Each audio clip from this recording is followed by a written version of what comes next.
বিনোদন যে বিভ্রান্ত করে এই বিষয়ে। আমার একটা কাজ ছিল যাকে বলা হয় চ্যাপেলেন্সি। আমি একটা ইউনিভার্সিটিতে পড়তাম। আমার কাজের অন্তর্ভুক্ত ছিল ক্যাম্পাসে মুসলিম ছাত্রদেরকে হেল্প করা, কখনো কখনো জুমার নামাজে ইমামতি করা। পুরো ক্যাম্পাসে ৬-৭ জন মুসলিম ছাত্র ছিল। আমি জুমার নামাজ পড়তে নির্ধারিত রুমে যেতাম। কখনো কখনো নামাজের সময় কাউকেই পেতাম না। আর আমাকে এই ছাত্রদেরকে কল করতে হতো, করিম আমি নামাজের রুমে, আজকে জুমা। হ্যাঁ ওকে, আমি এখন আসলেই বিজি। তুমি কি করছো? গেম খেলছি। ভাই আজকে জুমা। ওকে ওকে ওকে, ঠিক আছে, আসরের আগে আমি চলে আসব।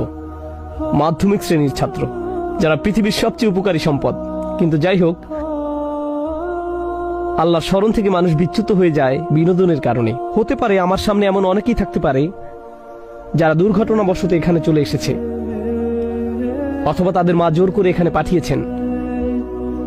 হতে পারে আপনি ঘরে বসে আছেন, আপনার আছে PS3, Xbox 360 অথবা অন্য কোনো ফিতনা ডিভাইস, এগুলো নিয়ে বসে আছেন আর আপনি খেলছেন grand theft auto, Assassin's Creed অথবা মডার্ন ওয়ারফেয়ার। আর আপনি দরজা বন্ধ করে দিয়েছেন, পর্দা টেনে দিয়েছেন, আর আপনি এরকম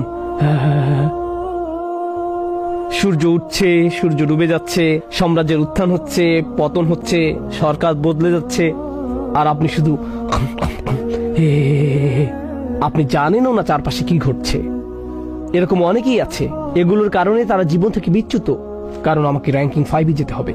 এই র্যাঙ্কিং একসময় আপনার জীবনে বিশাল কাজে আসবে, তাই না? যদি অনলাইন র্যাঙ্কিং এ আপনার নাম কিছুটা উপরে ওঠে। কিন্তু যাই হোক, আমি আপনাদেরকে ব্যবসা সম্পর্কে বলতে চাই। গত বছর আমার একজন ছাত্র ছিল যে খুবই সফল ব্যবসায়ী, আর সে ব্যবসার সাথে আছে সম্ভবত 15-20 বছর ধরে। আর সুবহানাল্লাহ, তার সবচেয়ে বড় কাস্টমারদের একজন হলো ইয়াহুদি, যার বাড়ি নিউ ইয়র্কে। মাথা কাস্টমার, সবচেয়ে বড় অর্ডারগুলো সে দেয়। আর 20 বছর ধরে সে তাকে কল দেয় প্রতি শুক্রবার। খুতবা শুরু হয় 1:15-তে, 1:14-তে সে কল দেয় প্রতি শুক্রবারে, আর তাকে বড় অর্ডার দেয় প্রতি শুক্রবারে। আর তাকে বলতে হয়, আমি এখন কথা বলতে পারবো না। ও কেন? আজকে শুক্রবার, এখন নামাজের সময়। ও আমি খেয়াল করিনি। পরবর্তী সপ্তাহে একই ঘটনা, পরের সপ্তাহে একই ঘটনা। 20 বছর ধরে চলছে। যে বিষয়টার প্রতি আমি আপনাদের দৃষ্টি আকর্ষণ করতে চাই, ব্যবসার জন্য আল্লাহ যে শব্দটি ব্যবহার করেছেন, শব্দটি কি কার মনে আছে? তিজারাহ। কিন্তু আল্লাহ এই সূরাতে সব সময় ব্যবসার জন্য এই শব্দটি ব্যবহার করেননি। আল্লাহ বলেছেন, ইয়া আইয়ুহাল্লাযীনা আমানু ইযা নুদিয়া লিস-সালাতি মিন ইয়াউমিল জুমআতি ফাসআউ ইলা যিকরিল্লাহ ওয়া যারুত তিজারা, না ওয়াজারুল বাই'। তিনি এখানে ব্যবসার জন্য তিজারা শব্দটি ব্যবহার করেননি, তিনি ব্যবহার করেছেন বাই'। বাইউন শব্দের অর্থ আসলে ব্যবসা না, বাইউন অর্থ বিক্রি। এখানে কতজনের নিজের ব্যবসা আছে? মাত্র 2 জন ব্যবসায়ী। আস্তাগফিরুল্লাহিল আযীম। আপনারা কি করেন? আপনারা সবাই করেন কি এখানে? ওকে, যাই হোক, ব্যবসা বাণিজ্য কিছু করেন, প্রয়োজনে কলা বিক্রি করেন, কিছু একটা করেন, ব্যবসা বাণিজ্য করেন। যাই হোক, যখন আপনি ব্যবসা করেন এর মধ্যে অনেক কাজ থাকে। অ্যাকাউন্টিং, স্যালারি তৈরি কষ্টকর যখন বেতন পরিশোধের সময় হয়। Account payable, current bill, maintenance, security, schedule তৈরি করা, হিউম্যান রিসোর্স ম্যানেজমেন্ট, নিয়োগ প্রদান, ছাঁটাইকরণ, এই জাতীয় বিভিন্ন ধরনের কাজ। আপনাকে সব ধরনের বিষয় খেয়াল রাখতে হয়। পণ্যের মজুদ সংক্রান্ত বিষয়, কি পরিমাণ কিনতে হবে, কি পরিমাণ হাতে আছে, কি বিক্রি হয়েছে, রিফান্ড কত ছিল, কি ফেরত এসেছে, কাঁচামালের পরিমাণ কত, ইত্যাদি ইত্যাদি। আর অবশ্যই কষ্টকর বিষয়গুলোর একটি হলো, আপনি যদি ব্যবসার মালিক হন আর আপনার কর্মচারীদের বেতন যখন দেন বৃহস্পতিবার অথবা শুক্রবার। আমেরিকাতে শুক্রবারে আমাদের ছুটি থাকে না, তো আপনার যদি শুক্রবারে বেতন দেওয়ার কথা থাকে তাহলে আগে ভাগে জুমায় চলে যাওয়াই ভালো। আমার জন্য এখন গিয়ে আল্লাহকে স্মরণ করাই উত্তম। কারণ চেকে সাইন করাটা অনেক বেশি যন্ত্রণাদায়ক। কিন্তু জুমার জন্য দোকান প্রায় বন্ধ করে দিয়েছেন। তখন একজন কাস্টমার চলে এলো।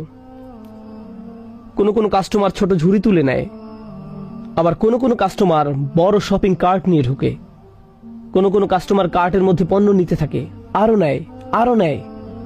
খুতপা শুরু হয় একটা 15-তে, আর এখন একটা 10। আর আপনি এরকম ওকে ওকে ওকে ওকে এখনই নিয়ে আসবে। আর সে নিতেই থাকে। যদি এটা চেক লেখার সময় হতো, অথবা ট্যাক্স ফর্ম পূরণ করা, অথবা কারেন্ট বিল পরিশোধের সময় হতো, আপনি এটা রেখে দিতেন আর সাথে সাথে নামাজে যেতেন। কিন্তু যদি রসালো একজন কাস্টমার চলে আসে আর শপিং কার্ট ভরতে থাকে, এই অবস্থায় চলে আসাটা কি সহজ? ব্যবসা ছেড়ে আসাটা সহজ হতেও পারে, কিন্তু জানেন কি ছেড়ে আসা কঠিন? বিক্রয়। কারণ বিক্রয়ের জন্যই অন্য সবকিছু। ব্যবসায় অন্য সকল যন্ত্রণা আপনি সহ্য করেন শুধুমাত্র একটি জিনিসের জন্য, সেটা কি? বিক্রয়। তো যখন বিক্রয় চলে আসে, তখন বলেন সামান্য একটু দেরি হবে, নামাজ ধরতে পারবো, 2য় রাকাত পেয়ে যাব, এই বিক্রিটা শেষ করে নেই। গুরুত্বপূর্ণ একটা কাস্টমার, আল্লাহ বলেছেন বিক্রয় বন্ধ করো। কিন্তু আমি কিভাবে টাকা কামাবো? আল্লাহু খায়রুর রাযিকিন। আল্লাহ রিজিক দিবেন, আপনি না। আল্লাহ সেই বিক্রয়টি দিয়ে আপনাকে পরীক্ষা করেছেন, আল্লাহ সেই রসালো কাস্টমার দিয়ে আপনাকে পরীক্ষা করেছেন।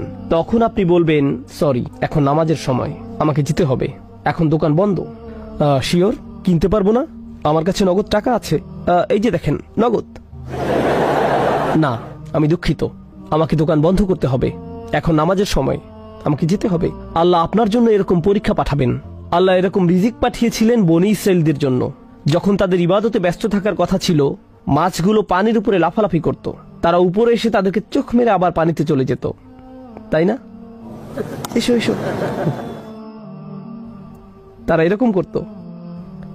এভাবেই আল্লাহ পরীক্ষা করেন। আল্লাহু খায়রুর রাযিকিন।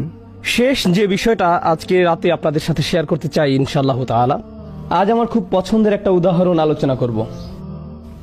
আপনাদের হাত উঁচু করাটা খুব জরুরি না, তবে আপনারা যদি করেন তাহলে আমার খুব ভালো লাগবে। কে আয়াতুল কুরসি জানেন? আয়াতুল কুরসি। গত বিকেলে যে উদাহরণটি আলোচনা করতে চেয়েছিলাম সেটা ছিল আয়াতুল কুরসি। চলুন আমরা একসাথে তেলাওয়াত করি। আউযু বিল্লাহি মিনাশ শাইতানির রাজীম। আল্লাহু লা ইলাহা ইল্লা হুয়াল হাইয়ুল কাইয়্যুম লা তাখুযুহু সিনাতুন ওয়ালা নাওম লাহু মা ফিস সামাওয়াতি ওয়া মা ফিল আরদ মান যাল্লাযী ইয়াশফা'ু 'ইনদাহু ইল্লা বিইযনিহি ইয়া'লামু মা বাইনা আইদিহিম ওয়া মা খালফাহুম ولا يحيطون بشيء من علمه إلا بما شاء وسع كرسيه السماوات والأرض وهو العلي العظيم।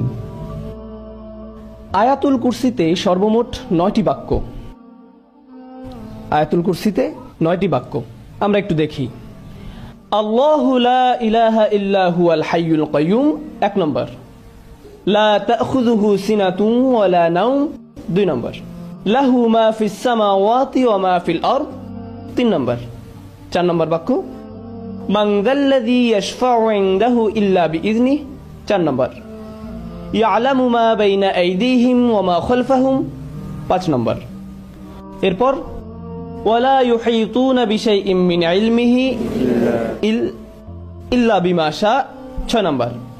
এরপর ওয়াসি'a কুরসিয়্যুহুস সামাওয়াতি ওয়াল আরদ 7 নম্বর।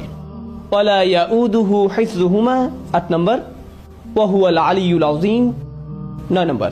9টি বাক্য। প্রথম বাক্য আল্লাহু লা ইলাহা ইল্লা হুয়াল হাইয়ুল কাইয়্যুম, একটা চমৎকার বাক্য যেটি শেষ হয়েছে আল্লাহর দুটি নাম দিয়ে। কি সে দুটি? আল হাইয়্যু, আল কাইয়্যুম, চিরঞ্জীব এবং সবকিছুর উৎস। পৃথিবীর সবকিছু সৃষ্টি করেছেন এবং নিয়ন্ত্রণ করছেন তিনি। বিস্ময়কর হলো শেষ বাক্য। লক্ষ্য করুন প্রথম বাক্য, এখানে এমন কিছু আছে যা কিনা শেষ বাক্যেও আছে, আর তা হলো ওয়াহুয়াল আলিয়্যুল আযীম। প্রথম বাক্যে আল্লাহর কয়টি নাম রয়েছে? প্রথম বাক্যেও আল্লাহর 2টি নাম রয়েছে এবং শেষ বাক্যেও আল্লাহর 2টি নাম